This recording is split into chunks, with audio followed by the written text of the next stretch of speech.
سلام، ارادت، حسین عباسی هستم. راز سلامتی اینجاست. در مورد میخک ما پست میذاشتیم، شما سوالاتی داشتیم. خب الان میخوام به سوالاتتون پاسخ بدم. همه میگن که وقتی میریم دندون پزشکی بوی میخک میاد.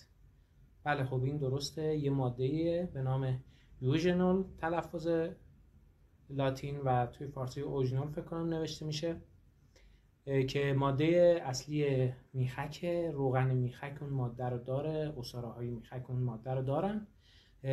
خاصیت ضد درد داره، برای عفونت دندان و عفونت گوش استفاده میشه از روغن میخک. حالا تجربه شخصی خودم رو میخوام براتون بگم.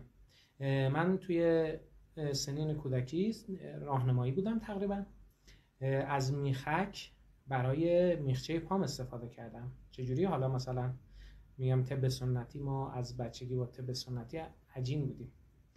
بزرگترهای فامیل و اینا توصیه کردن، من میخچه های بدی بسته بود پام، اذیتم میکرد و اینا. بعد میخک رو گفتن داغ کن و بذار روی میخچه تا خودش از بین میره.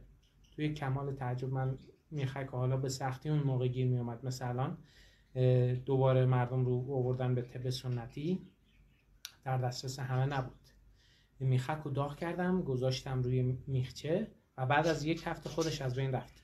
حالا شما برید ببینید هزینه های جراحی میخچه پا چقدره و بعدش آسیب میخوره به پا، تکه‌ای از گوشت پا رو میکنه و شما دیگه نمیتونید مثل قبل راه برید. پس این یکی از خواص بیشمار میخک.